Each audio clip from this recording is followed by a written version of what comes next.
Да, на них как-то это не очень весело. На американских веселее.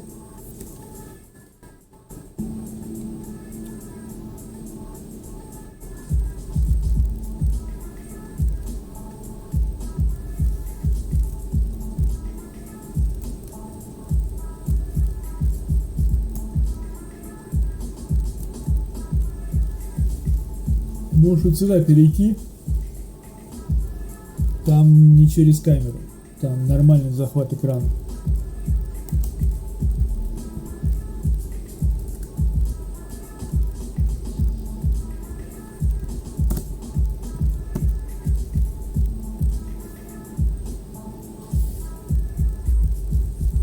Ну, не знаю насчет крипты. У меня с криптой тоже как-то... Ну, вот видишь, тоже.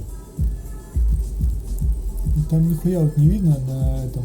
Ну вот они, мои минуса.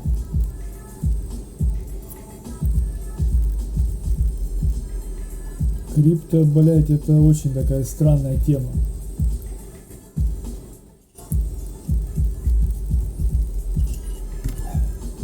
Я же майню еще.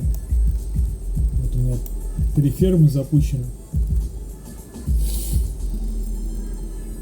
Я как бы на полыни, я тем, что намайнено, я как бы это...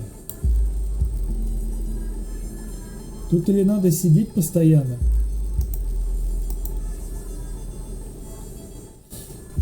Ну, короче, я пару раз как бы вот вкладывался в альты и оба раза неудачно. Один раз как бы в итоге как-то вырулил, а второй раз вот в марте зашел. В альты, по-моему, а что я купил? По-моему, XMR, нет, не XMR.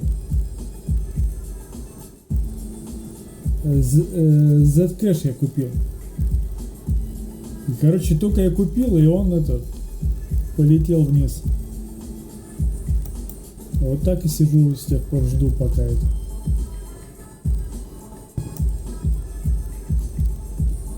Еще есть это вот на Nicehash, внутренняя биржа, у них бывают скачки интересные. Например, блять, вот такие.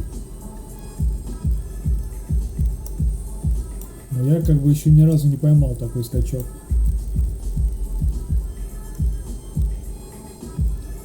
Ну, это еще нужно найти как бы биржу, которая комиссию не будет брать. Потому что так можно наскальпироваться. Да не, небольшая. Ну как, блядь. Ну 1000.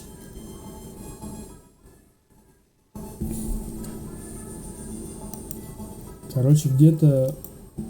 Сейчас, подожди.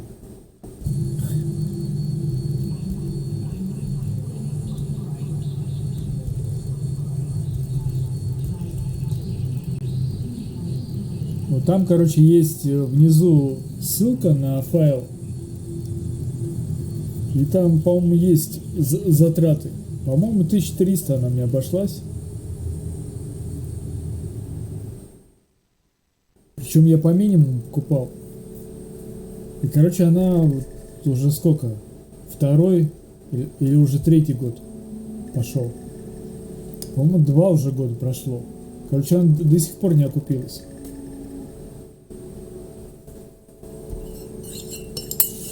Вот прикол то, что я позапрошлый Новый год я уезжал и на 2 недели выключал их. И я посчитал, что за эти 2 недели на позапрошлый Новый год, как раз когда был хайп, и я за это время мог 30% стоимости отбить.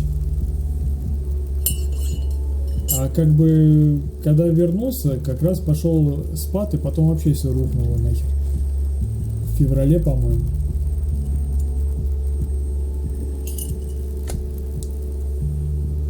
Вот сейчас я вот вчера, по-моему, вчера я включил,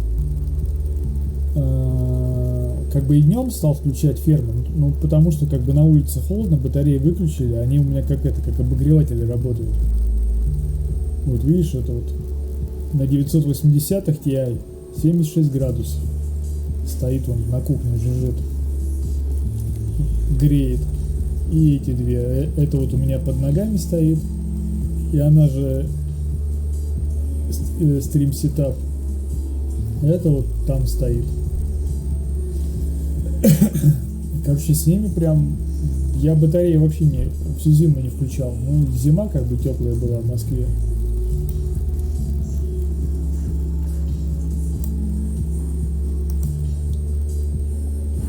Так, сейчас мне надо объяснительную написать.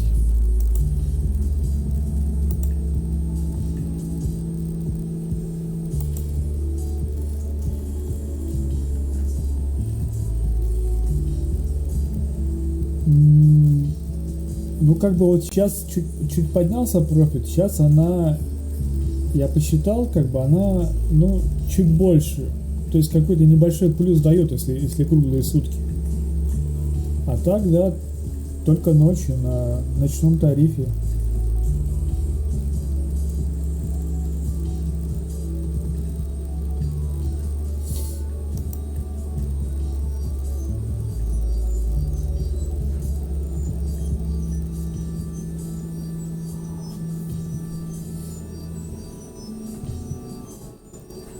Вот, зашел вот в шорты,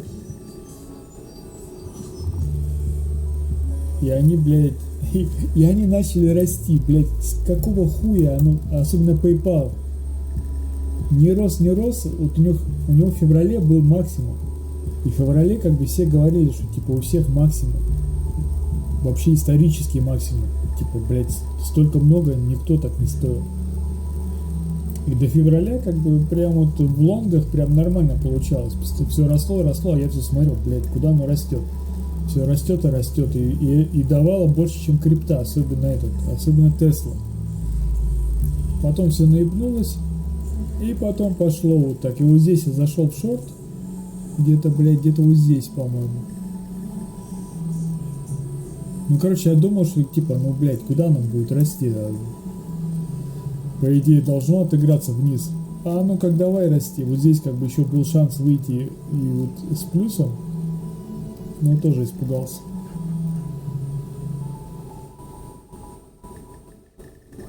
Это минус 47, это типа... Это мой баланс. Типа вот этот объем, который я купил, он сейчас как бы упал на 47 тысяч, ну в рублях. Да, здесь 47, вот, 29, American Airlines. Да, я тот еще инвестор. А вот в эти штуки я зашел еще раньше. Перед, блядь, вот этим падением. Они в лонгах как бы. Зашел, и причем и они вот упали и не растут. А некоторые акции как бы уже отыграли и пошли в плюс. Ну, короче, удачно зашел. А сейчас я тренируюсь в прогнозах.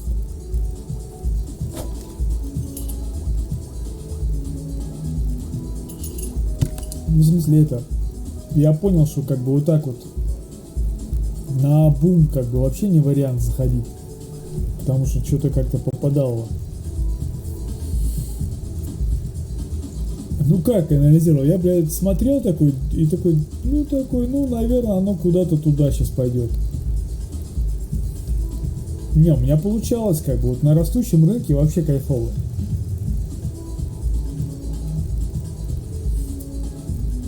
Ну, то есть, как бы я заходил, ставил стопы, как бы, и нормально. А тут я как бы, что-то я не понял. Я зашел, как бы, оно как-то резко ёбнуло, я такой думаю, так. А я зашел, блядь, на пол... Я даже, блядь, я даже не на свои деньги зашел. То есть, это на кредитные деньги я зашел. Такой думаю, не, блядь. Ну вот оно сейчас поднялось, но по-любому же должно упасть. А оно все вверх.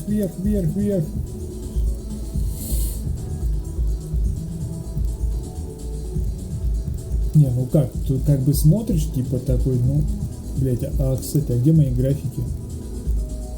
Блять.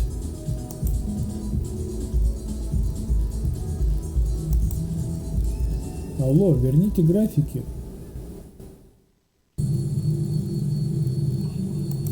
Ну, сейчас видишь, как бы вот строю всякие.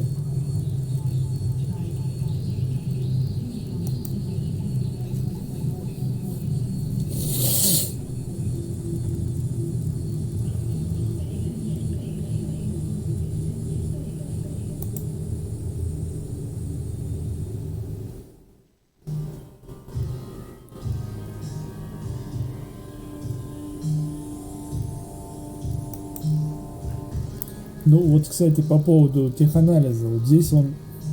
Теханализ же, это же по большей части попытка как бы объяснить, ну, описать математически психологию толпы.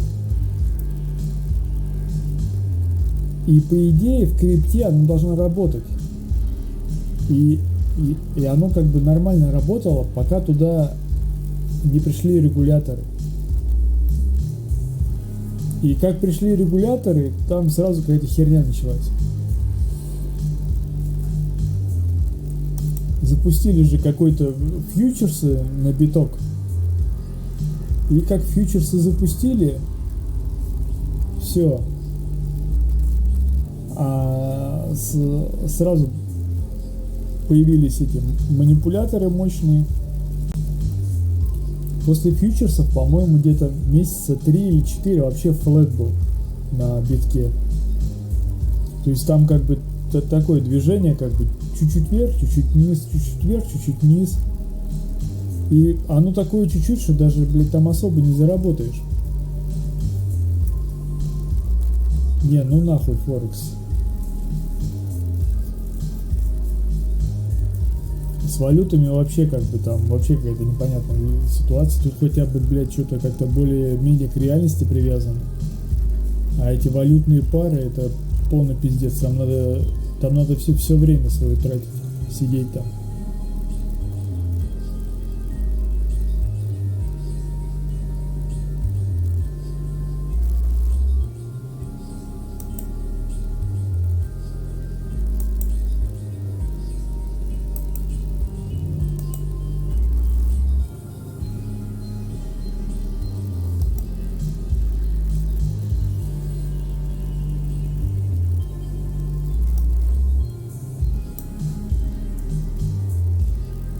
Так, Яндекс.Диск. Ну-ка. Яндекс.Диск.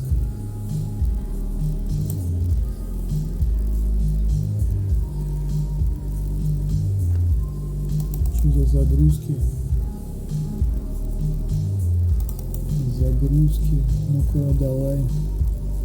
Где-то мои объяснительные. Мне, блядь, на работе выдают всякое. Ну как, блядь, я вообще не... Тут хотя бы это, ну... к отчетности какая-то привязка есть, как бы к реальному сектору. А валюты, блядь, как там двигаются, я вообще не понимаю. Хотя тут я тоже как бы новости особо не читаю. Но тут хотя бы это, ну... Если что, ты можешь чекнуть информацию по конторе. А по валютам что ты там чекнешь?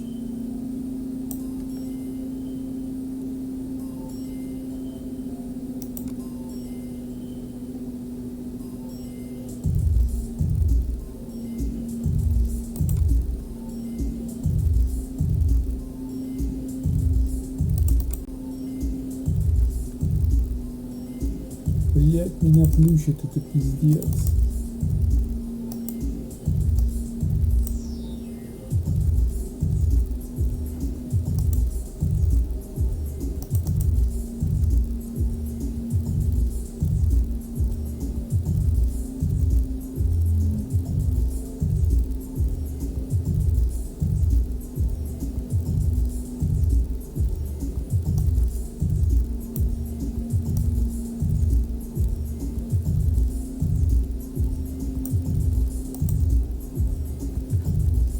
А можно папку открыть?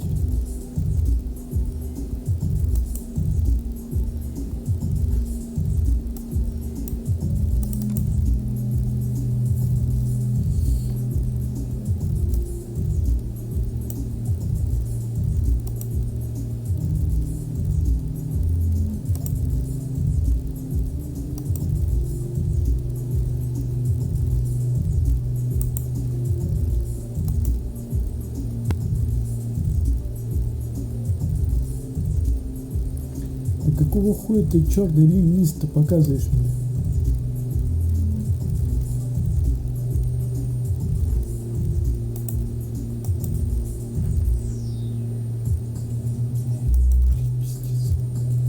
Как я его буду брать? Там не читается ничего.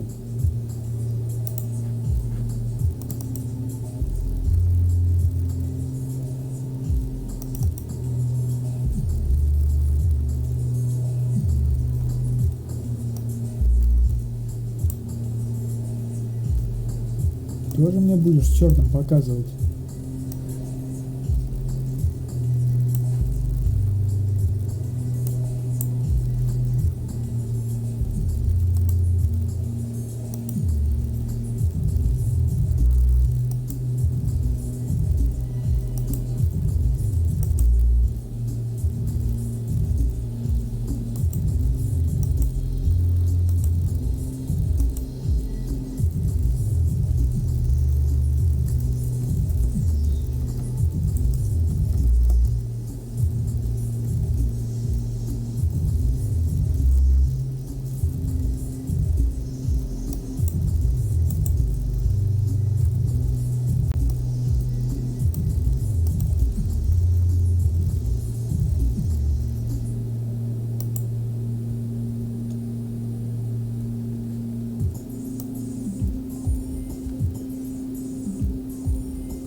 Так, ладно, это мы потом заполним.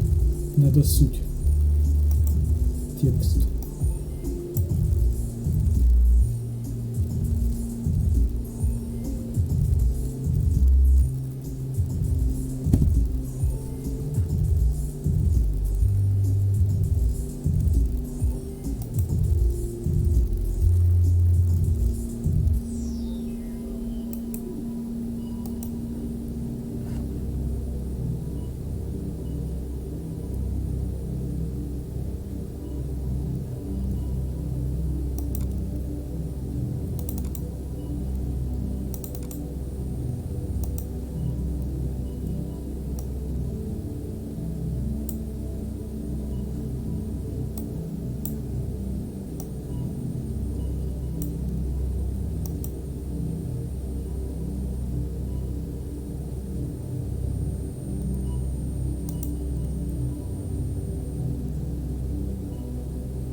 don't know.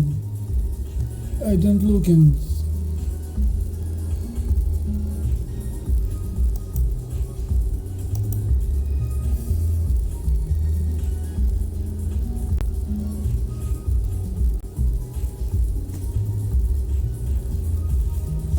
Yesterday was a good day.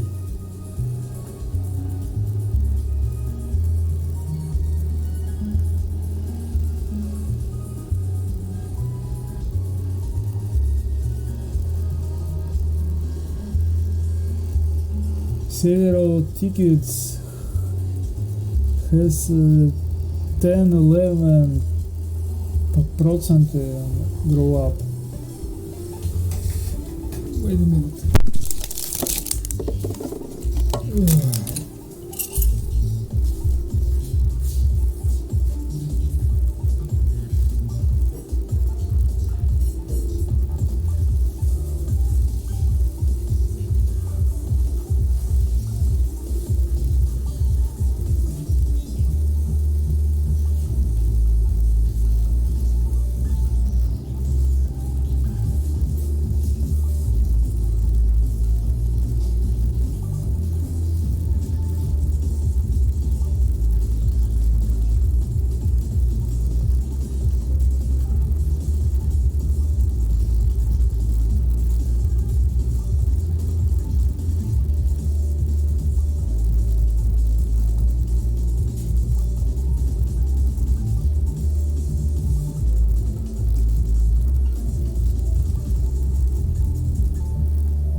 Так.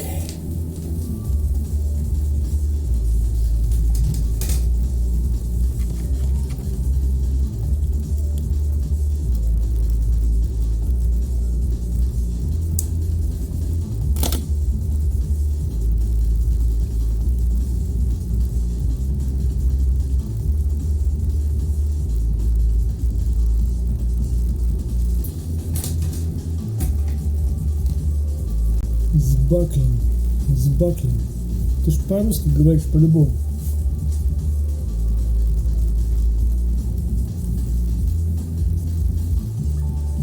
Сбаклин.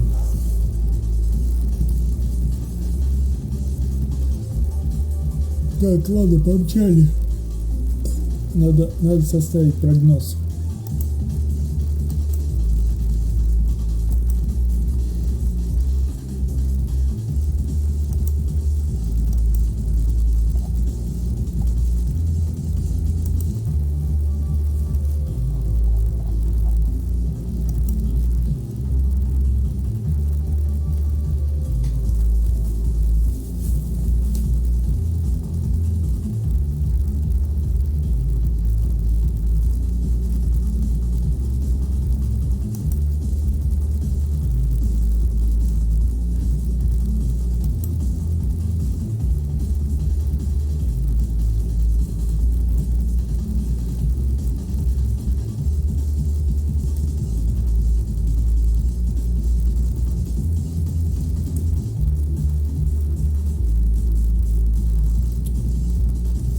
Минус Аэрофлот.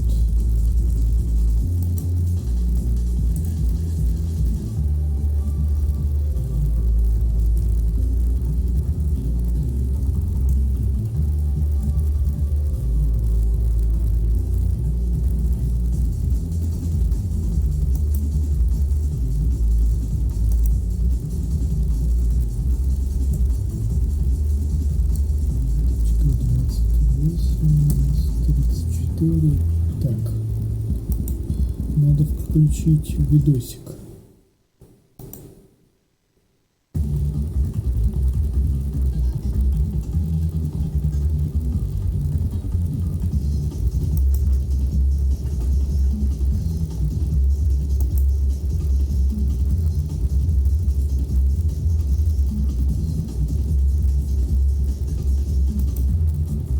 смысле?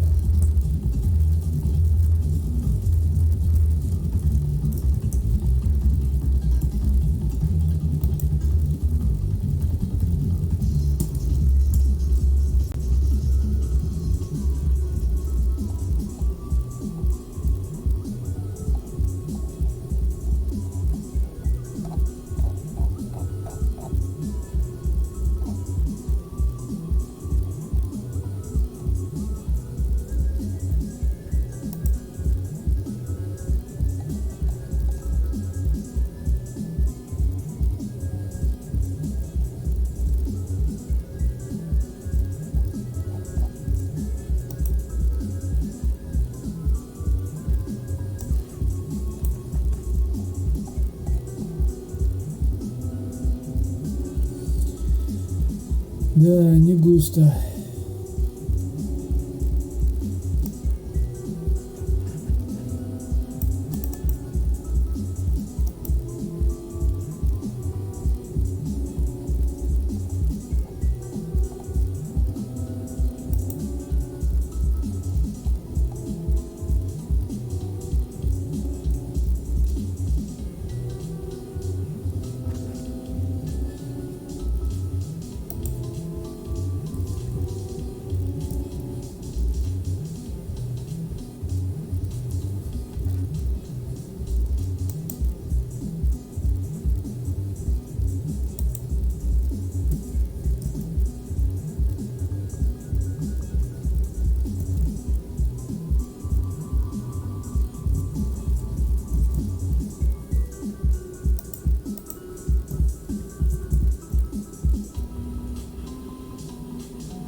Людский мир.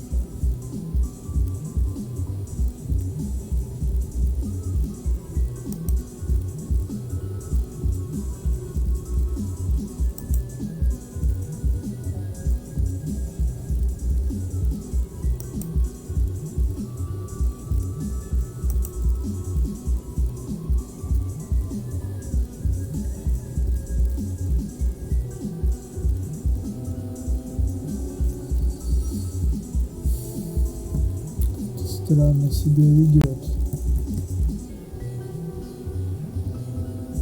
Наверное, будет минус.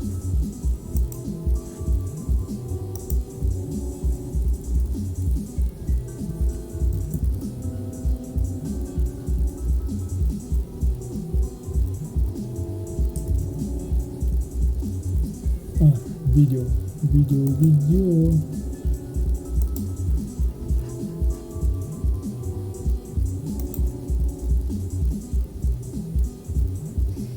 Welcome and thank you for joining. So a robust immune reaction is what we're seeing out of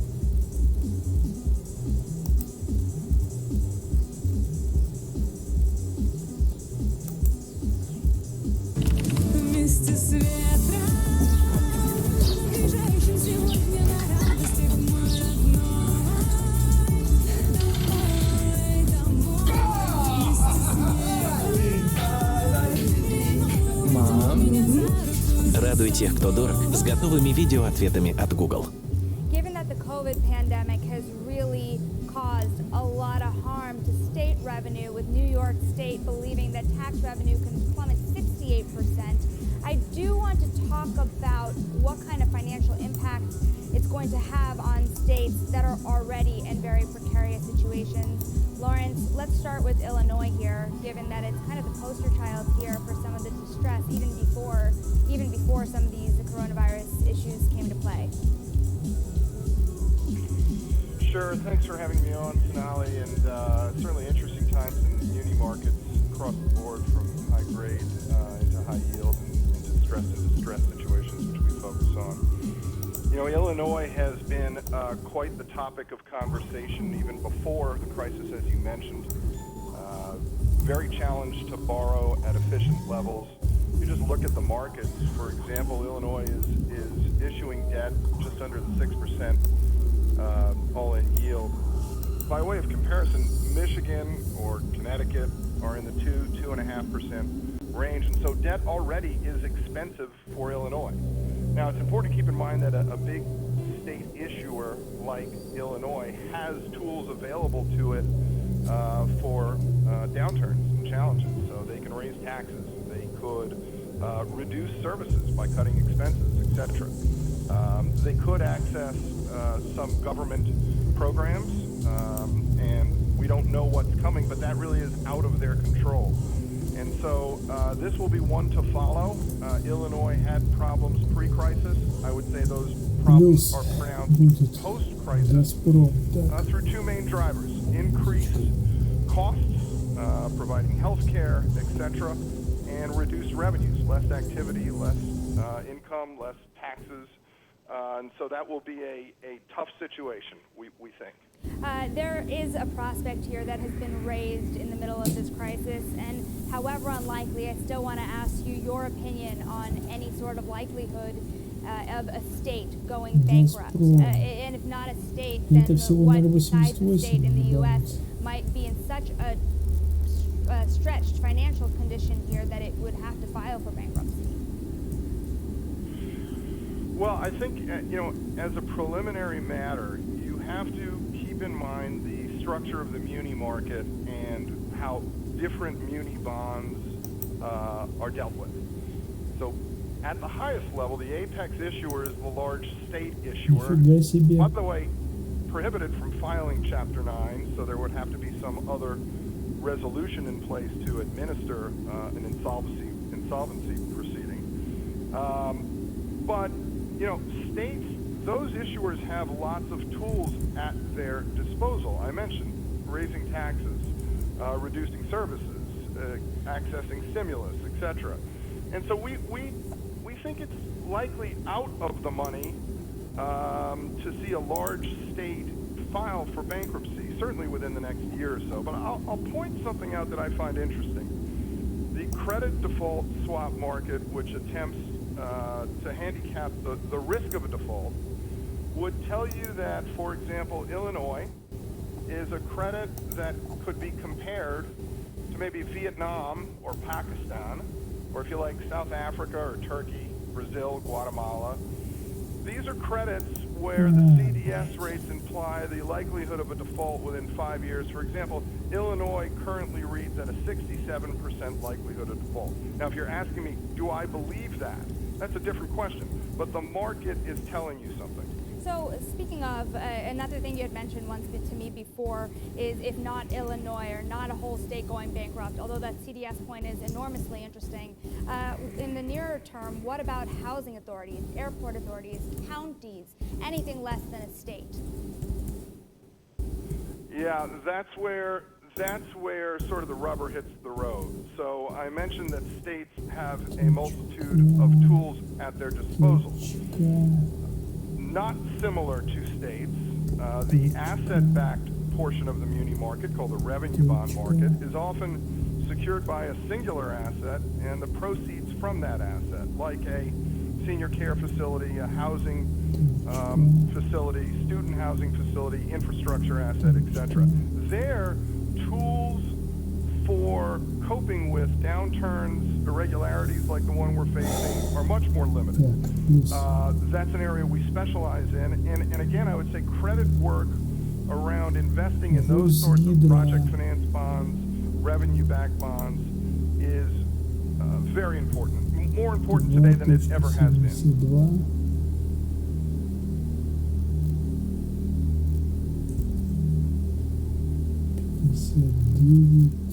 I made a prediction in 2016. You might have ignored it then. Do not ignore it now, because it turned out to be extremely accurate. How many people do we know have had the virus? We talk about a second wave of infection. We used to talk about herd immunity.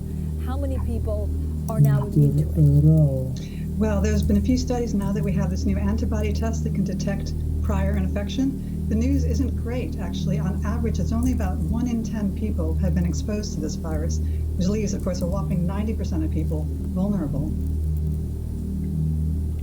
So what are exactly the risks of a second wave? If you reopen the economy, and I know this is a balance between, I guess, economists and scientists, but as a scientist, you know, could it be as bad as it was early March, or does it actually gradually come down if we social distance? Well, it's not a question of whether there'll be a second wave. There will be one. How big it is will depend on how we react as we ease up the lockdown. So if you have a really robust contact tracing and quarantine, so testing and quarantine and contact tracing, if you've got that nailed, you're going to be in a good position. But if you just let people out without really following them up, we could be in a position where we're back where we started. This is really not the end, it's the beginning.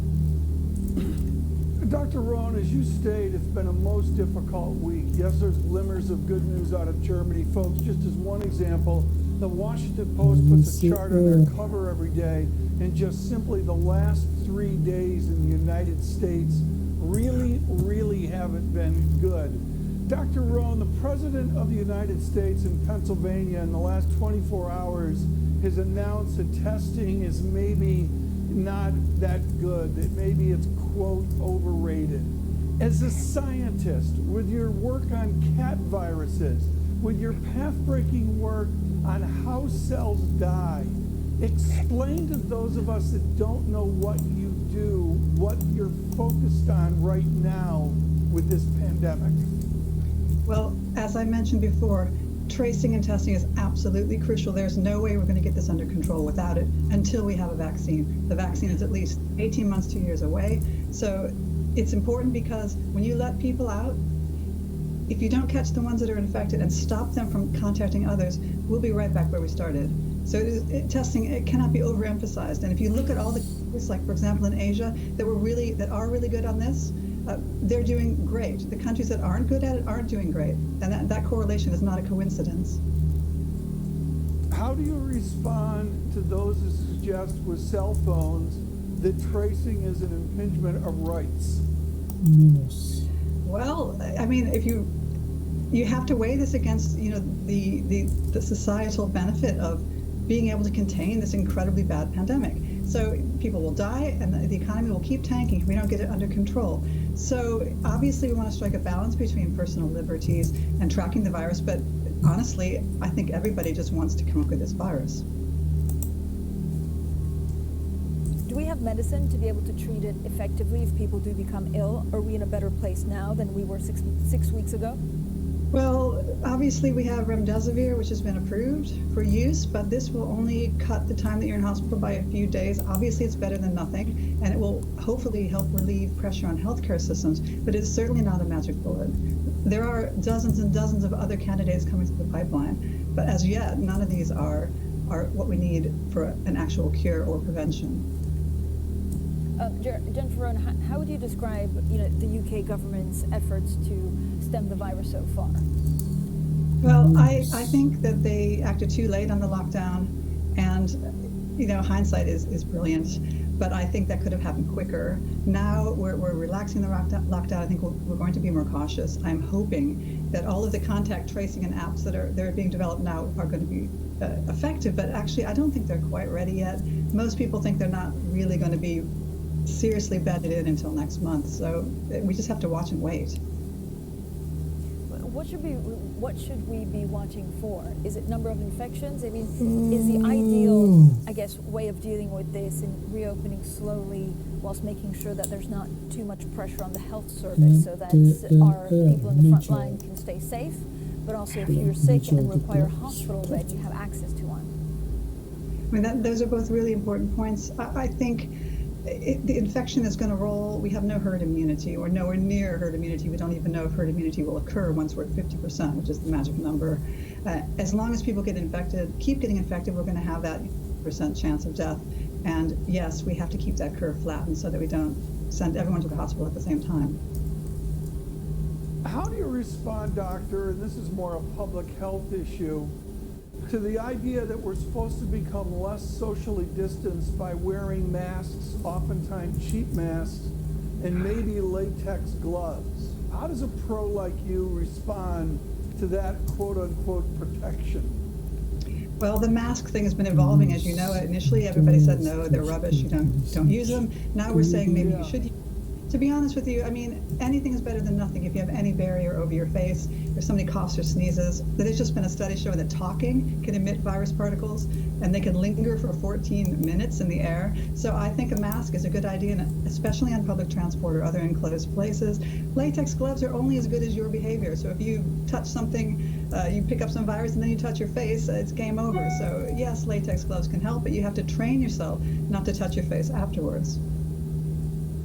One final question. What's your advice for Prime Minister Johnson? What's his to-do list to engage the nation this weekend? Well, it's a beautiful weekend. We've had some cold weather. It's now gorgeous outside, so people are going to be wanting to flock to beauty spots and other places. He's got to keep that message really strong. Social distancing is still here, despite the fact that we're allowed out. We really have to keep those 2 meters of distance. We have to be careful, and we take this for granted. We are nowhere near the end of this pandemic. Что если секрет к настоящему здоровью и ощущению себя полным сил и энергии на протяжении всего дня не в таблетках,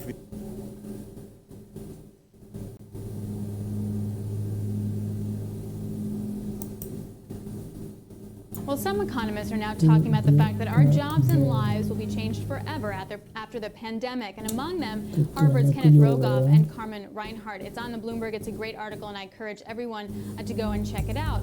Here were some of the longer-term implications that both spoke of. Rogoff was saying we're going to have experienced an extremely negative productivity shock with deglobalization, and Reinhart saying that some of the scars are on supply chains we don't think will return to their pre-crisis normal, will be more inward-looking. Let's get a third perspective. Joining me now, Joseph Stiglitz, Columbia University professor of economics and Nobel Prize winning economist. Professor, I'm thrilled to chat with you.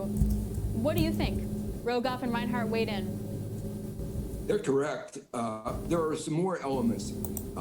In the short run, there are going to be major structural changes in demand. Some of this is obvious. We'll be using more Zoom, the remote, less airlines. There's going to be very big effects on balance sheets. Many of the firms are going to have a high debt overhang. Even if they survive the pandemic, they're going to be more in debt, and debt does affect behavior in a multiplicity of ways. At least in the short to medium term, there's going to be a lot of precautionary behavior, which means investment and consumption are likely to be dampened. So I think that one has to, there will be these major structural changes, supply side changes, and at least to the short, medium term, a very big demand problem. So let's tackle the supply chain, actually short and long term. The conversation has really been about how we're going to make it closer to home and a just-in-case inventory situation. And then there was a poll out by FTI Consulting that said a large portion of Americans don't want to buy goods made in China and would be willing to actually pay more for goods that don't come to China. Can you walk me through what you think the results of this will be coming out? Well, first, a lot of that doesn't fully take into account the interdependence of our economies. When you buy something like an Apple, an iPhone, or whether it's assembled in China or not, it has lots of parts from lots of different countries. And you can't really take it apart to figure out what comes from where. Many of our medicines come from China. They're not packaged, they're not sold as Chinese medicines, but some of the key ingredients do. So separating the two is going to be very, very difficult. Some people are hoping that onshoring process that you described will bring back jobs to the United States. But I think that's a fallacy as well. I think as jobs get brought back, and I think there will be undoubtedly a lot of that going on as we realize we had constructed a supply chain that was not resilient. We were, the corporate sector, not surprisingly, was in a very short-sighted perspective, saving a dime here and a dime there, but not looking at the long run, the risks we face. But when they bring it back, it's going to be more with robots in manufacturing, not with the labor that's been displaced in the Midwest and the South. So it's going to be continuing the process of deindustrialization. It's not going to be a reversal of that process.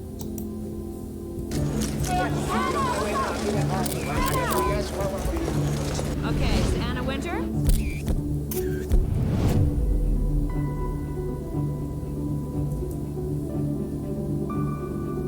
Hello.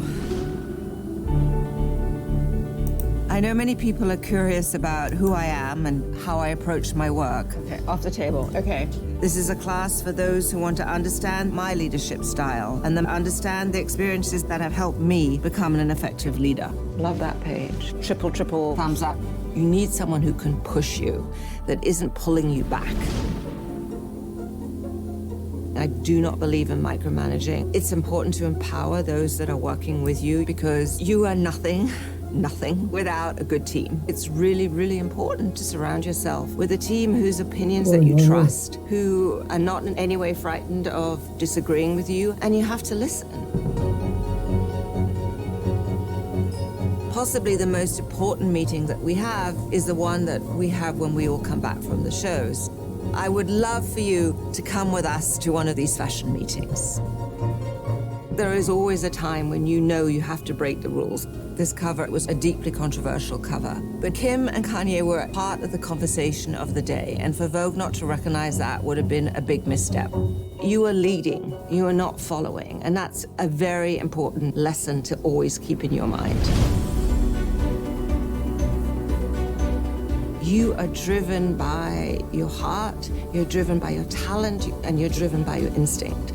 And if you start to question and look at what people are doing to the left of you or to the right of you, you are going to lose that clarity of thought. Listen to the information, but at the end it has to come from who you are. Own your decisions and own who you are, but without apology. I'm Anna Winter, and this is my masterclass. Какая она охуенная, а?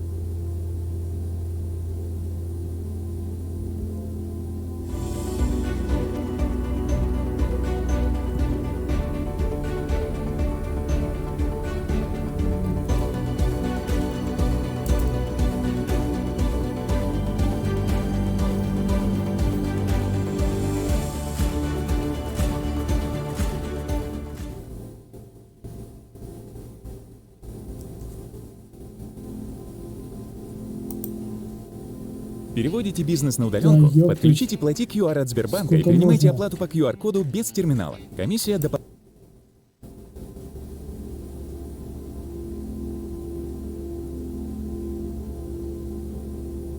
When you take a look at Asian stocks, they're up, 19.5% since the lows in March. They have dismissed all the dire data. Why do you think that, earnings is going to make a difference? So I'd just like to break that into two bits, Esmond. First, it does make sense for markets to have rallied from their lows back on March 23rd, and the key reasons would be a tapering of infection curves, and I'm sure everyone's familiar with the idea that China was first in that area, and that we've seen clear signs of the virus being under control, largely in North Asia. Obviously, we can get to sort of second wave issues in a moment, but clearly there was a tapering of those infection waves, and that means that the so-called left-tailed risk becomes more bounded. And obviously, in the China data, we've seen a pretty strong recovery domestically there. So the first thing is that markets are forward-looking, and when you see the virus data begin to moderate, that is certainly supportive. Second, we've seen very strong policy support. Third, we've seen some encouraging news headlines, not much factual detail, but encouraging headlines on therapeutics. And fourthly, we had very oversold market conditions. So that it is a rally from those lows makes sense. Our concern is that the rally's gone too far, too fast, and that really does intersect with the earnings questions you've just asked. And it just seems to us that the consensus numbers, which have come down, are still way too optimistic. Even last week with some further declines, consensus is now expecting flat to down 1% earnings in 2020, and then a further 20% rise in 2021. Our numbers, in contrast, are minus 22% this year, and then a strong recovery next year. But overall, over the 2 years, we're 19 percentage points below. And what that means to draw this point home is that markets, we think, are extended in their valuation in terms of how optimistic they are about a recovery. And if you have the sort of headlines coming in about either second wave infections or rising geopolitical risk, etc., it just seems to us that the risk reward is more toward the downside in the near term. So if stocks are looking expensive, especially when you take a look at the S&P trading at the highest in about 2 decades, what do you do? Do you sit on your hands? Are there markets which are, I guess, oversold? So our sense is, in terms of more specific strategies, would be severalfold.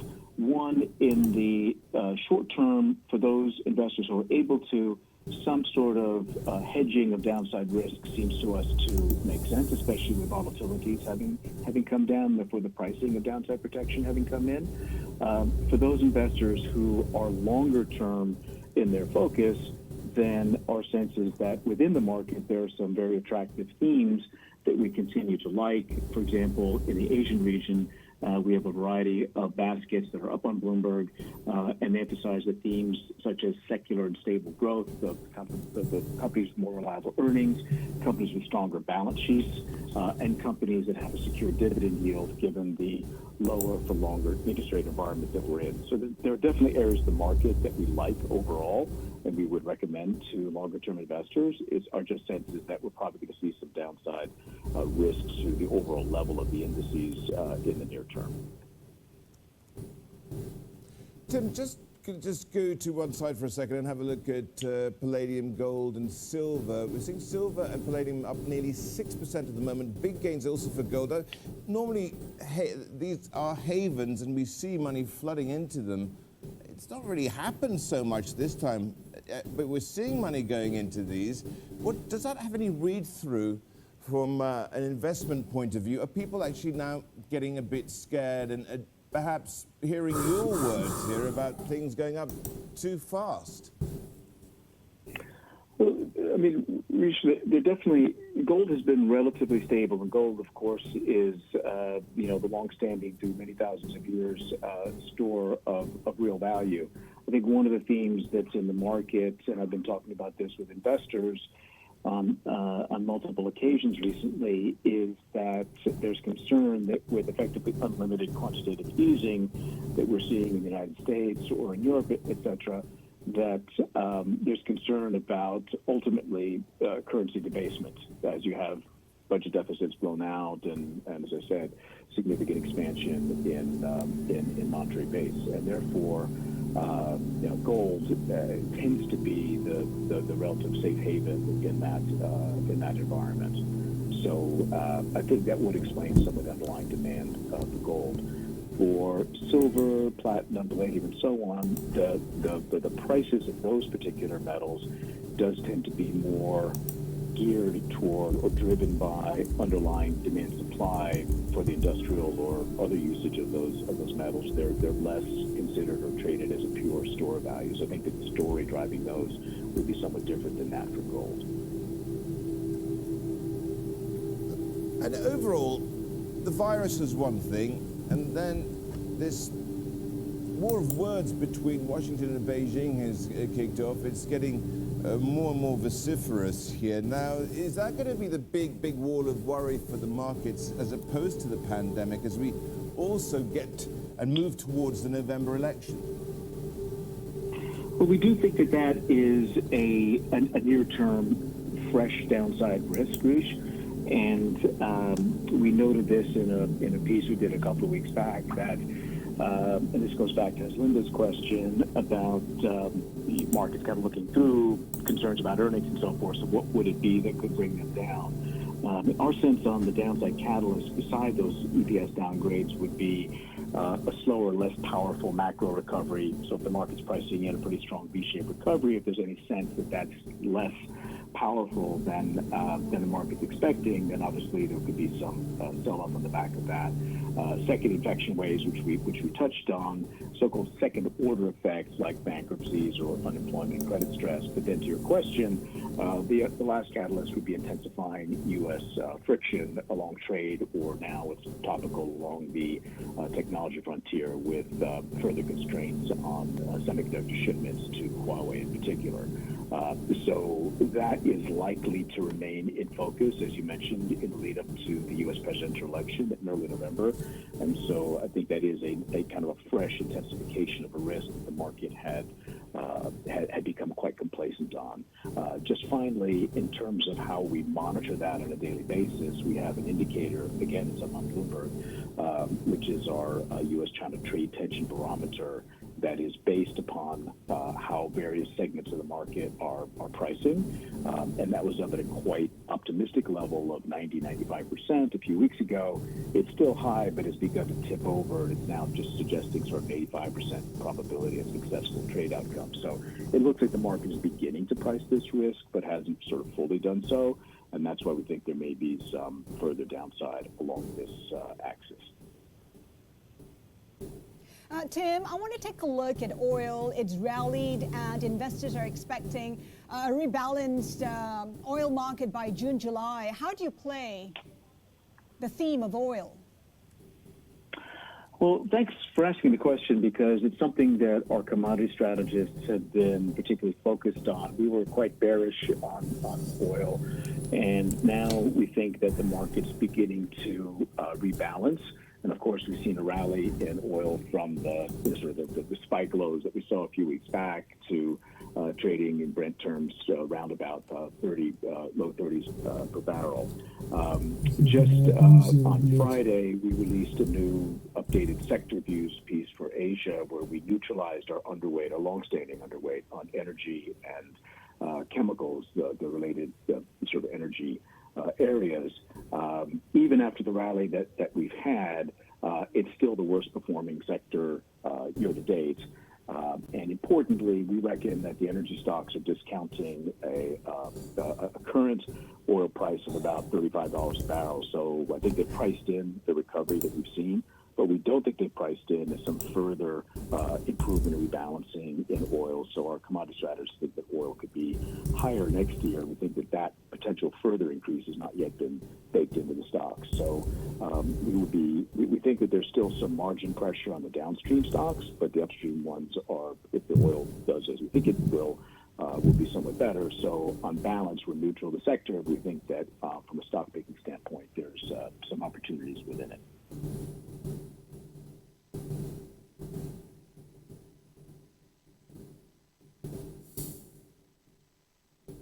Izumi, if you can hear me, what is the thinking behind this growth? Great, but what's the thinking behind things getting much, much worse there where you are in Japan? Well, I mean, I think to start with, we have to, confirm the fact that these GDP numbers cover the January-March quarter, right? So this is data up to March, which is a month and a half ago, which is eternity in these coronavirus times. So unfortunately, since after March, the government of Japan issued a state of emergency that led to further shop closures, more people staying at home. So I do think the worst in the nadir of activity is actually going to be April. But the good news is actually that, fast forward to today, and some of the state of emergency declarations have been lifted. We are starting to see a very gradual reopening process. So ironically, even the April-June GDP print actually may not capture what's going on the ground in terms of the reopening process. Izumi, has the Abe government done enough? Has Mr. Kuroda also done enough to shore things up? And if so, what happens with regard to some of the transmission mechanisms, which can be a problem? We can just have, on the one hand, Japanese shoppers not spending and banks who are awash with cash not lending. Yeah, so I think there's three phases to the policy response, and the first phase was, the fact that both the central bank and the government were just purely focused on backstopping the markets, preventing the financial system from blowing up, providing liquidity assistance so that companies don't blow up, and just trying to preserve things as a standstill so that things don't get worse. So I think with the economy starting to reopen, we're past that sort of emergency, phase. But the question and the challenge that policymakers face now is that if we're looking at a very sluggish recovery, which is most likely to be the case, then you're looking at firms that are going to be dealing with depressed incomes for many more months to come. And that means that, what were originally liquidity concerns may actually turn into solvency issues, with more and more corporates facing the risk of bankruptcy. And this isn't just for small firms, but the risk is also for big firms as well. So I think that the focus now should be on, what kind of permanent capital injections the government's willing to consider for some of these firms, and whether, some of the more lending-based assistance that they provided earlier in the crisis will be turned into permanent subsidies and capital injections. Izumi, how much support can Japan get from China, which is reopening and planning to spend on infrastructure and spend big? Can perhaps China soften the blow for Japan? Yeah, I think a little bit. The fact that China's, especially the industrial sector, tech demand is recovering quite nicely is good for Japan, given its exposure to China's, capex needs and things like that. But it's not, we're still going to be dealing with less demand out of China, because one of the big drivers of China, external demand from China was that tourism story, and I think that's going to be pretty much down in the dumps for a long time. So it's a mixed story there, but it is encouraging to see that China's manufacturing recovery is coming along nicely. You talked about policy support. Kuroda has come out to say that perhaps negative rates is not an option at this point in time. What do you make of the about turn? Yeah, I think the pivot of the Bank of Japan away from negative rates policy has been quite clear for the past year, but I think now it's become much more explicit from the Bank of Japan.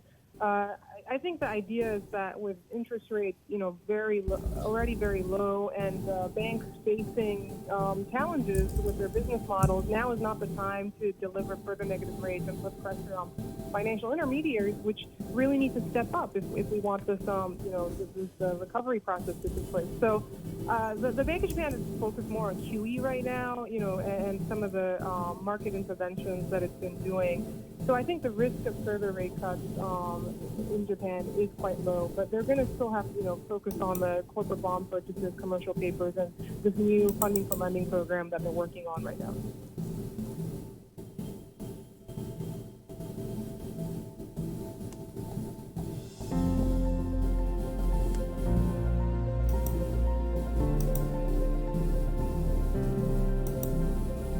Чувствовать себя комфортно в своем доме и быть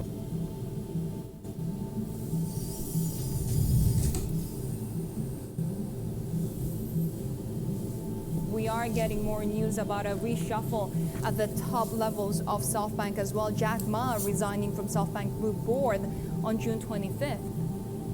Yeah, that's right. Jack Ma, of course, is one of the longest tenured board members at SoftBank. He's been there nearly 13 years, since June of 2007. Second longest tenured board member after Ken Miyauchi. Of course, Masayoshi Son is the chairman. He's been on that board for nearly 5 years in various capacities, of course, running SoftBank. But it's an interesting move. It's been a very difficult year, obviously, the past 12 months for SoftBank. It made huge bets on the sharing economy. We all know that the sharing economy is taking massive hits now in social isolation taking hold around the world. And that's why we're likely to see that reflected in the latest results. We did get preliminary results and that big warning coming out on April 30th. Now we're going to likely get a confirmation for the fiscal year, a record loss likely on its bets in WeWork, Uber, Oyo. And again, we don't know the details of why Jack Ma is stepping down, but of course Masayoshi Son and Jack Ma have jointly invested together in a number of different companies across Asia, whether it is Paytm in India, Tokopedia, also Didi Chuxing. These are among the companies that SoftBank Vision Fund has invested in that, of course, Jack Ma has been a part of. Also, in the announcement today from SoftBank, they're just following through on the announcement that they made on March 23rd that they're going to be buying back up to 6.7% of its shares for 500 billion yen. That's about 4.67 billion US dollars. Yeah, providing a bit more support to the market there. What do we know, Steve, about this report that Saudi Arabia's sovereign wealth fund is looking to tap this $10 billion margin loan to be backed in part by pledging part of its stake in the Vision Fund? Well, this is another interesting development because, of course, we know that the Public Investment Fund of Saudi Arabia is one of the largest investors in Masayoshi Son's Vision Fund. In fact, was going to be a pillar of his planned second Vision Fund, $108 billion second Vision Fund 2, of course. But after the WeWork fiasco spooked the likes of Public Investment Fund as well as Abu Dhabi's Mabudala investment company, it looks like that second fund is on hold. But we're getting reports from people familiar with the situation that PIF had planned to borrow about $10 billion by pledging some of its stakes in the Vision Fund. As it's been one of the more aggressive purchasers since the start of this pandemic. We already heard from the PIF governor in April saying the fund is looking into any opportunity arising from the economic wreckage of this crisis, the pandemic, of course, sparked by the coronavirus. However, we did over this weekend get a statement from the PIF refuting that report, saying it is not planning or even considering a margin loan backed by its investments in SoftBank Vision Fund. The PIF, according to that statement, has, quote, ample liquidity and has not been engaged with anyone to raise margin loans against its Vision Fund stake. But this would be another interesting development in, of course, the trajectory or the fall from grace over the past year from SoftBank. I made a prediction in 2016. You might have ignored it then. Do not ignore it now because it turned out. Chris, first of all, what did you make of these numbers and the pronouncements? Well, the numbers themselves were not a great surprise. The company had guided the outlook for the full year about a month ago. So no one going into yesterday's briefing was surprised by the scale. The bigger question really on investors' minds was around the buybacks that had been announced as well, and whether there would be asset sales to basically enable the scale of buybacks that they had promised. And I think coming out of yesterday, the big positive was that these asset sales have begun, and that the company has already effectively pre-sold $11.5 billion US worth of Alibaba stock in order to let these buybacks commence. All of this has got to also go down to Masayoshi Son's credibility, doesn't it, Chris? I mean, he started off this whole presentation with this picture of this ascent of a picture of unicorns toppling off a cliff into what he called the valley of coronavirus and then magically flying out of the abyss. Then he said that he was misunderstood, just like Jesus Christ. What is left of his credibility now? I must admit, some of the slideware that SoftBank uses is a little bit non-standard, and that slide in particular did draw a lot of attention. But the point I think he was trying to make was he has invested in unicorns, but despite their status and despite everything that we attribute to these highly valued startups, not all of them will survive. And the point that he was trying to make was that, you know, out of his portfolio of roughly 90 investments made by that first fund, he was very public that he thought as many as 15 of them would go bankrupt. But at the same time, he still saw value and upside in another 15, right? So, you know, we can look at the loss and say this is an incredibly large number, which it is.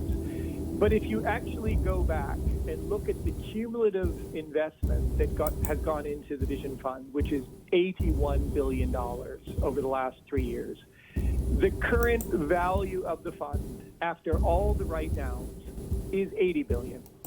The write-downs, the total net impact after all of this is still only $1 billion. And yes, it was a terrible year, but last year was actually quite a positive year. And like all things, the markets go up, the markets go down. Berkshire Hathaway is down. Every investment portfolio is down. So to think that the Vision Fund would also be down, and it is, it's down about 11% this year, but that's still a relatively good performance in light of what's going on with coronavirus and in light with investment portfolios in general. So, yes, some investors will question Masa, but I think at the same time, if you actually look at the performance, it's maybe not as bad as people think. But Chris, it does seem like the tide has changed for SoftBank. Do you think that will prompt a change in strategy? I mean, prior to all the noise that we're hearing right now, the strategy seems to be, for SoftBank startups to grow and almost grow at all costs. Will that change? So we were getting signs late last year that was changing. The company basically instructed all of the founders that they had to find a path to profitability, that they had to prove unit economics. So basically they had to prove that economics worked at a single unit level, whether that be a WeWork outlet or whether that be a production unit of production. And if those unit economics were there, they would help scale. They've also admitted that in the past they had it a little bit the other way around, which was grow, and that if you grow fast enough and outgrow your competition, you will be able to develop the economies of scale. So the thinking has definitely changed. The thinking actually started to change around October of last year when WeWork imploded. And actually that was a good thing because these companies have all been being pushed in this new mindset of demonstrating a path to profitability 6 months before COVID-19 hit. And so for some of them, it's actually given them a little bit of a head start maybe on others in preparing for what could be a very, very severe downturn. What's also changed is the board. Does that necessarily make Masayoshi-san more accountable? Some say perhaps less accountable because someone like Jack Ma is no longer around. So, I mean, I think this is a good question, and certainly Jack Ma was a peer that could, if anyone could influence Masa, you would think a person of Jack's stature would be one. In general, I think having more independent board members is probably a good thing, particularly if they are given the right to speak up and express dissenting opinions. It did feel a little bit like an old boys club.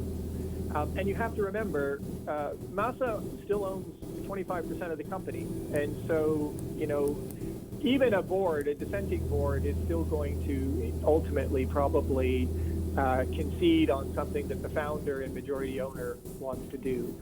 I think the question for minority shareholders is that dissenting voice there? Is the proper debate happening? And I think increasing the size of the independent or the number of independent directors on the board ultimately will be a good thing. Whether that really changes anything, only time will tell.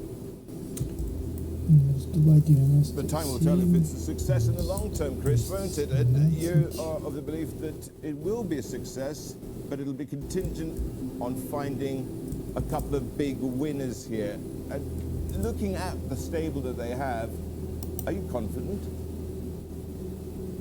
Well, there's definitely some in there that are winners. And, TikTok on social media has been taking over around the world, excuse me, with their videos, very popular amongst teenagers, etc. That is growing very quickly. As you mentioned in the preview, food delivery is an area of outstanding growth in this period of social distancing. SoftBank has numerous investments in those types of companies as well, from Uber Eats through to DoorDash. They've also got interest in biotech companies that have been booming in this period, as well as Slack, office productivity, which has been growing very quickly as people work from home. So, you know, it is a portfolio. There are clearly some elements of the portfolio that are doing better than others. But of the listed companies that have come out of the portfolio, SoftBank's actually ahead. Those that have gone to market, even despite the softness in Uber's share price, the net value of the entities that they have listed so far is still positive. So again, we won't really be able to judge for 3 or 4 years. But I think there's a degree of confidence within the management of the Vision Fund that there's enough winners that they will be able to offset the losers and still come out ahead. Привет, слышно нас? Это команда рекламных технологий Яндекс.Дзена. Да, как и вы, мы на удаленке. Мы знаем, как сейчас непросто всем, кто связан с рекламой. У всех один вопрос – как привлечь клиента? Поэтому мы запустили новую программу поддержки рекламодателей, а еще снизили минимальную цену дочитывания до 1 рубля. Мы сами бесплатно напишем вам контент для публикаций. Да.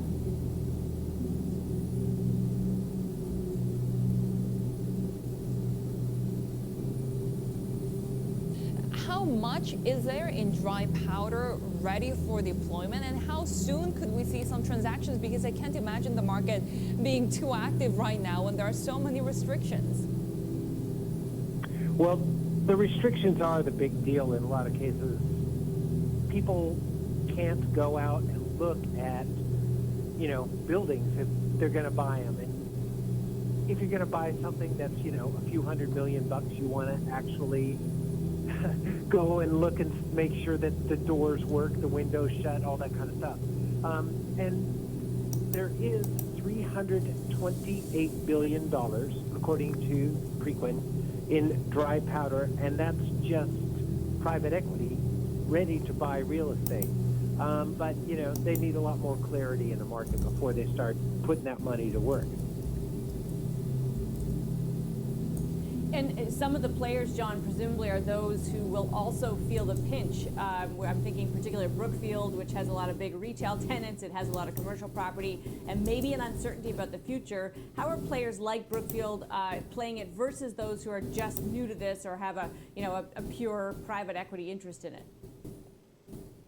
Yeah, well, Brookfield is talking about liquidity is their key. The fact that they got all this money ready to put into new stakes.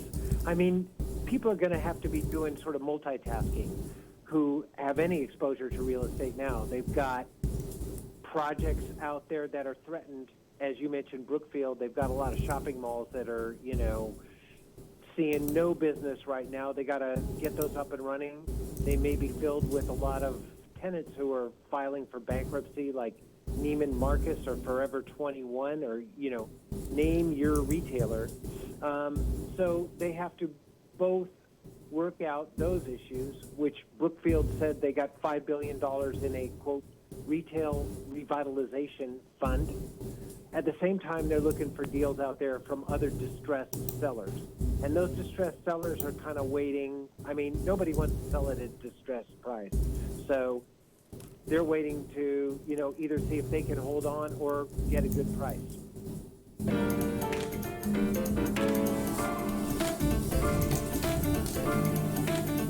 To my fellow classmates.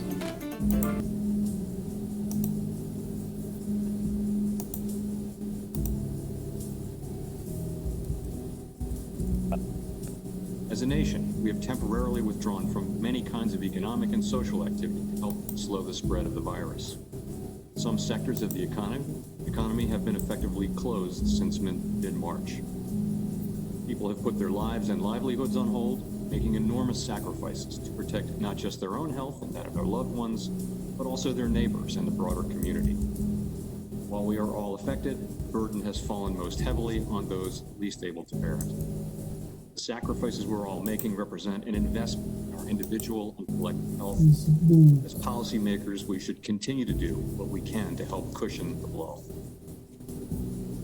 The scope and speed of this downturn are without modern precedent significantly worse than any recession since World War II. We're seeing a severe decline in economic activity and employment, and already the job gains from the last decade have been reversed. Well more than 20 million people have lost their jobs, and recent Fed research shows that what others have also found, that people earning less are the ones being hardest hit. This reversal of economic fortune has caused a level of pain that is hard to capture in words, as lives are upended amid great uncertainty about the future. The Federal Reserve is committed to using our full range of tools to support the economy in this challenging time. Our actions so far fall into four categories. First, outright purchases of treasuries and agency mortgage-backed securities to restore functionality in these critical markets. Second, liquidity and funding measures, including discount window measures, expanded swap lines with foreign central banks, and several treasury-backed facilities to support smooth money market functioning. Third, with additional treasury backing, facilities to more directly support the flow of credit to households, businesses, and state and local governments.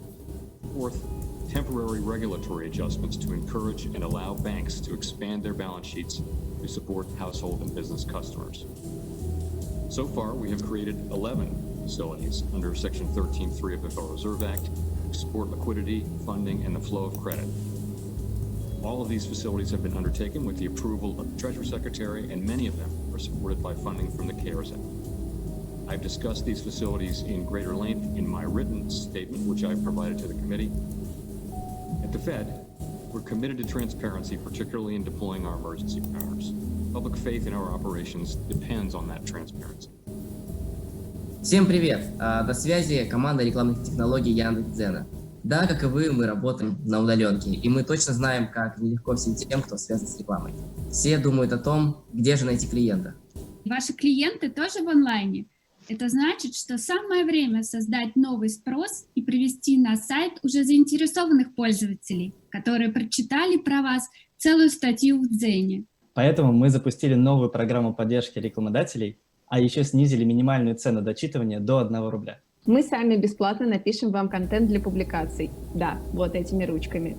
И даже если ваш офис сейчас где-то между залежами гречки и тушенки, и домашние сидят на голове, вы все равно можете работать в рекламном кабинете Дзена, потому что он очень удобный. В общем, даже в нынешней ситуации можно начать привлекать клиентов. Кликайте по ссылке и рассчитайте вашу первую рекламную кампанию.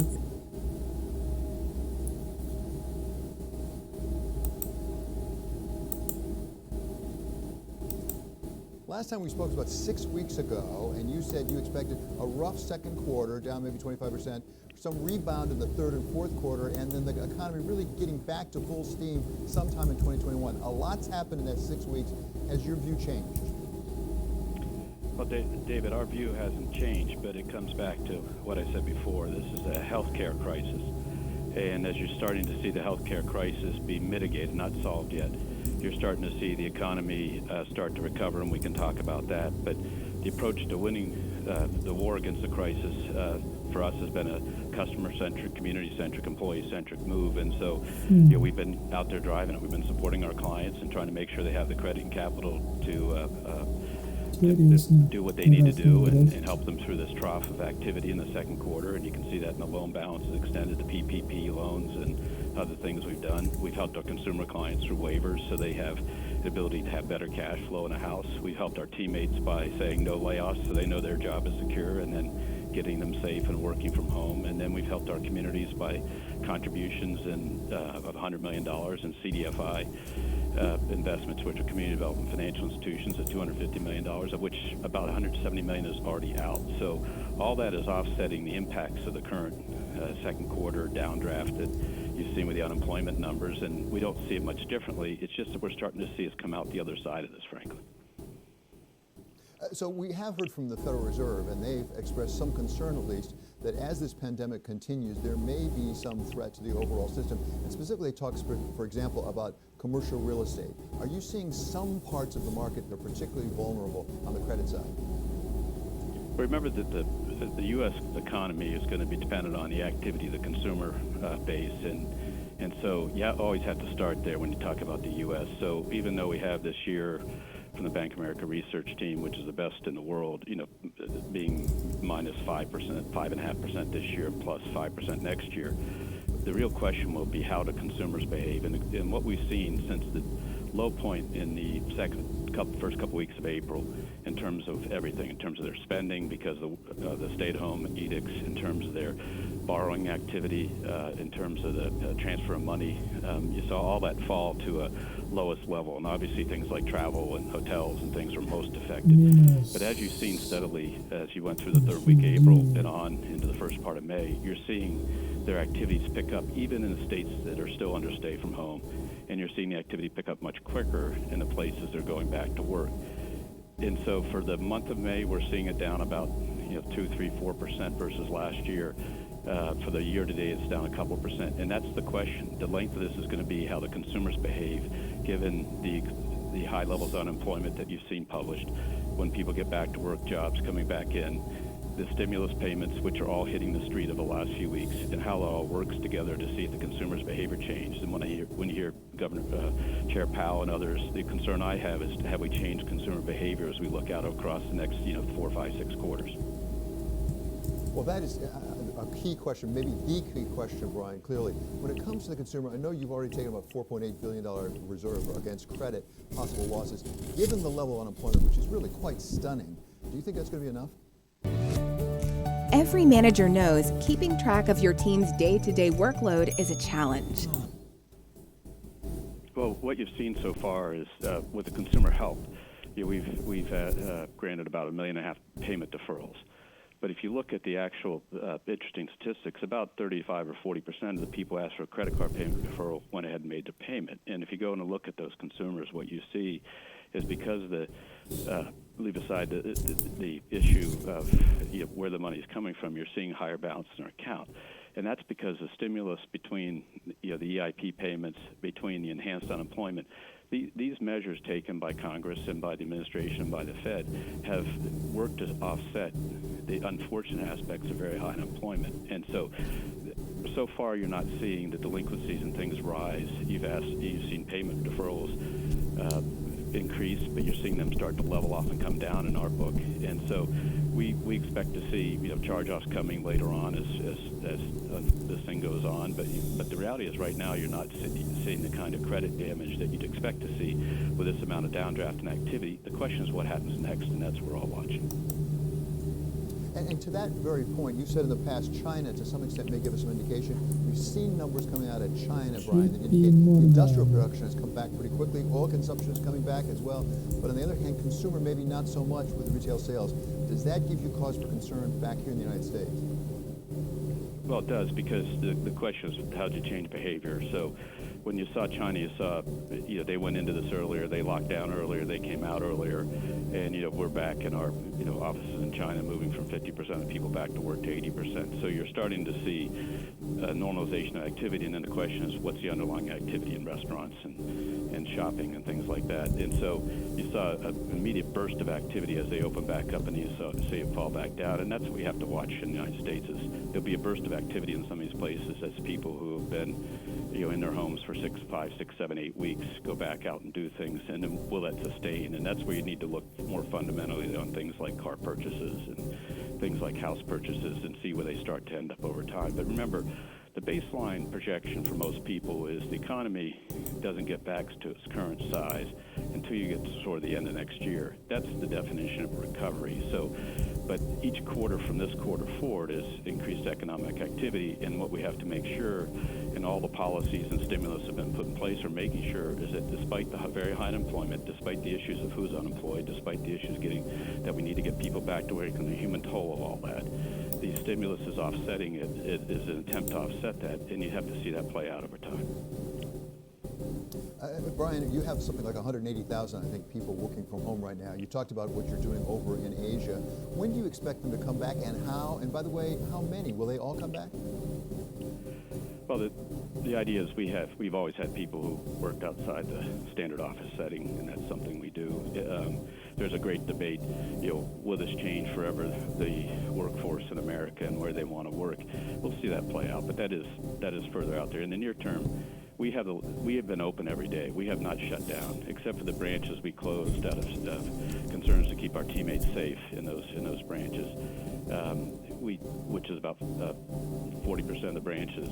Everything else has been open. We've been functioning every day, and we're beginning to open those branches, especially in the states that are reopening slowly but surely. So we have the ability to operate very well, very much under control. Our tech and ops team under Kathy Bassant's leadership did a fabulous job of putting us in a position to have 180,000 people work from home. So we can operate this way. So we have the luxury to go back slowly, and with social distancing requirements, with temperature taking, with all the policies that all employers want to put in place, the ability to have the luxury of putting people back in place carefully also takes the burden off of the communities we operate in, not to have a high level of cases or infections and having people move around and creating pressure on the community. So we'll go back slowly. We haven't set any plans yet. We have a top talent team working on the reentry back to the office. It's not back to work. We're working every day. It's back to the office.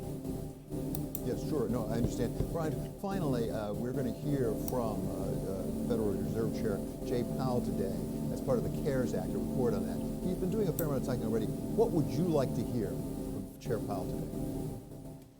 I think you're going to hear from both Secretary Mnuchin and Chair Powell, and I think people have to step back. There's the PPP program is now, still has money left. The applications are still coming in. The dollar volume of loans is going up, but the number of loans is going up faster, so the loans are smaller and smaller. In our case, we've done 320,000 of them as of this morning, 80,000 average balance. It's 98% of the employers are under 100, 80% are under 10 employees. And so these are small businesses that are getting the help they need. And so I think what you want to hear is where's the next rounds of their ideas to continue to put money into the economy to help, because it's not an unlimited resource. So we need to keep adding carefully. And the areas I think that need the most help in the near term are the states, because of the incredible budget pressure they've been put under. And if we don't help them, we'll see them have to make budget adjustments, which will add to the unemployment burden. To the hospitals and things, it's a similar issue in terms of having to shut down and lose revenue, and they need to get that hole plugged so they can get back to it. And in some respects, some of the nonprofits and the performance nonprofits especially, the same issue, universities. So the idea is the stimulus has to continue to help Americans through the unemployment assist benefits and things like that, but also it can be targeted in the next rounds towards these places that just have operating holes that we have to decide as a society we're going to replace, so that they can get back and provide the great services they provide. And so that's what you'd like to hear. In terms of the work, and there's a lot of discussion about facilities and usage and up and operating. A lot of these facilities were put in place to stabilize, and you see massive stabilization in the market, so that high-grade issuance will have another record month probably this month. High yield will have a strong month. You're starting to see converts and some equity deals get done. The stabilization and the fact those facilities aren't all used is actually good news. That means the markets are doing what they're doing and providing capital. So what I think people get focused on is how much money is outstanding on facility X or something. The reality is having it there provides a comfort that the private sector can drive it and the banking system can drive it. So whether it's Main Street, whether it's some of these other facilities, the debate ought to be not about whether they're being used, about the good news. If they're not being used, that means you've seen stability in the funding structures.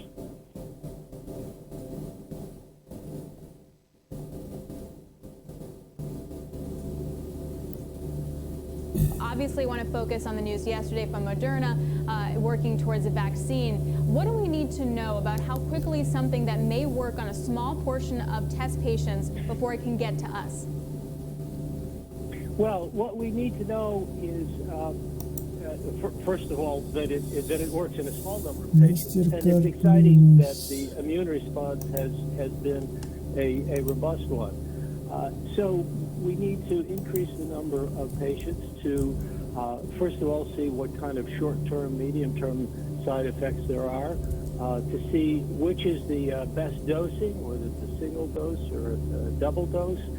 And then we need to do an even larger group of people to see that we get that protection. And then finally, we actually need to compare the virus in a real setting where we're seeing people who get the vaccine and who don't, and to see how protected they are. So at the end, and this is a many month, usually it's a many years process, this is going faster, we need to know that it's safe and it's effective. And those are the key things. And we can't shortcut either the effectiveness or the safety part of that. How do we get there in that if lockdowns continue in different areas and people get the vaccine, they can't actually test it? I mean, do we see a situation where then they're exposed to the virus on purpose in order to really speed the process of the vaccine forward? Well, so there are still going to be communities that where whether there's a lockdown or it's more open, you're going to be having spread. So there is that opportunity. But there is another approach, which is called the challenge model, and that is you take a carefully selected group of younger people and that are very healthy, and you purposely expose them to the virus. And there is considerable discussion about that. There obviously are ethical concerns and all, but we actually, excuse me, have an article under consideration for publication that argues that in this situation, that is indeed the most, that is an ethical approach and an approach that we seriously need to consider to speed the process of determining the effectiveness and the safety of possible vaccines. Can you give me your best guess as to, and there's so many vaccines being developed, on once we feel confident in the actual vaccine, how quickly do we get it to people like me or like you or regular people? So, yeah, indeed, it's exciting. We've got 100 possibilities. There are 6 in clinical trials and 2 moving on. So normally it's a 5-year process. You do the clinical studies, then you start scaling up, and down the line you get there. And you finish each step before you go to the next step. Right now, we're talking about overlapping steps. Even starting, and Bill Gates is already planning to build 7 factories before he knows which vaccine it's going to be. So if we do all of that fast tracking, it would be spring next year earliest that it's out, and more likely the fall. But it'll take much longer than that to get enough vaccines for everyone that we need to immunize. So it's a bit of a haul, but we're going much faster than we ever have. When you have this disagreement between the U.S. and China, and the U.S. threatening to pull back WHO funding, does that hurt? Does it crimp that development at all? How does that? What's the transmission mechanism there in the process? Well, there are many organizations, international organizations, that are working together on vaccine. That they will press ahead, but it's not a good thing in the middle of a pandemic to start raising questions about the organization that has rung the alarm, that has been ahead in terms of already thinking about Africa and other places that needed support and exchanging information. So the World Health Organization has played a critical role in here, and they played exactly the role that needs to be played as that. I mean, they're the organization of 192 countries, the health people. It's our organization collectively, and so doing things that cast doubt on its effectiveness and credibility, we really need a single that leadership voice with people, with everyone's confidence to lead, to help lead us through this pandemic. So, and then in the meantime, the middle step, which is I'm not going to work from home until next fall because I won't make it, and my daughter won't make it, and my husband won't make it. So in the meantime, we're going to rely on a lot of testing and rapid tests and home kits, for example. What's the best calculated risk that people then can take to start resuming parts of their life while still being careful? Well, I think, first of all, we need to realize that as we loosen up, and I think you sort of indicated this, as we loosen up, the virus hasn't changed. 95% of us are still vulnerable. So we will have some recurrent outbreaks. So firstly, we need to keep to those habits of good hand washing, wearing masks, keeping our distance to the extent possible. And then we are moving with tests that will give us faster results. And the Rockefeller Foundation has launched what we call the 1-3-30 plan to get us from 1 million tests a week to 3 million in the next couple of months to 30 million. And that 3 million to 30 million, that quantum leap will happen with new technologies which make accurate, fast, convenient tests really a regular part of our lives. And I think with the technology we have today, we can get there. So you can imagine that you go to, before you go to March events, you're tested. And I think that's going to be an important part of it, so that we can catch these outbreaks early, respond, and not wait until we have overflowing emergency rooms as a signal. We need that widespread testing. Всем привет, меня зовут Владимир Солошенко, и на сегодняшний день я создал идеальную систему Smart Lead, которая позволяет абсолютно каждому.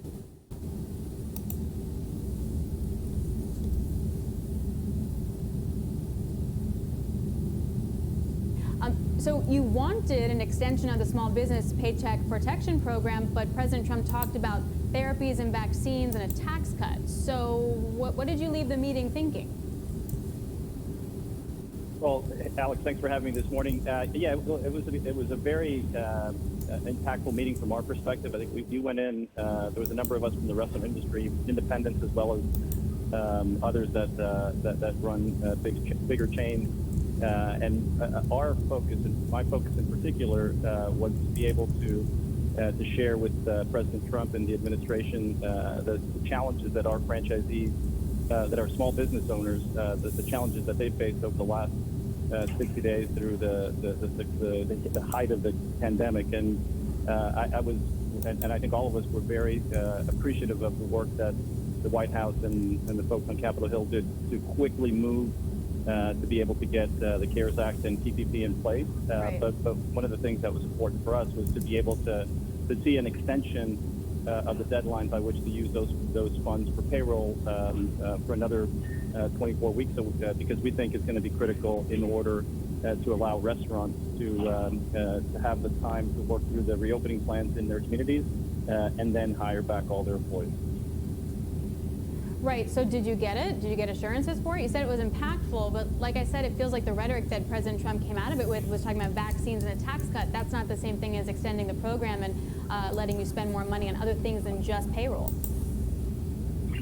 No, I think if you watch the full roundtable, I think President Trump and Secretary Mnuchin and others and Vice President Pence were very supportive. They understood the issue. I think what was most impactful for all of us was how much they know about our restaurant industry, how much they know the struggles and the challenges that the restaurant industry has been facing in America over the last 60 days, and an appreciation for the request that we're making. Obviously, there's a lot of work that needs to that happens, behind the scenes to be able to get something like this addressed and finalized. But I do think there was tremendous alignment in terms of the need for some sort of adjustments with PPP. But we'll see how this evolves in the coming days and weeks. But that was something that we felt encouraged by the dialogue. So part of that is also having to hire back workers that you may have had to furlough or lay off, etc. What's it like to staff your restaurants right now? What's it like to get people in to work? What are the struggles around that? Yeah, our franchisees, so with Burger King, Popeyes, and Tim Hortons in the U.S., we have about 10,000 locations, and over 95% of them roughly have been partially open throughout the crisis. So we had our drive-thrus and our delivery and our curbside pickup and mobile order and prepayment. All of those services were available during the last 60 days. So we've had most of our restaurants open to some extent. So we've been able to retain most of our employees.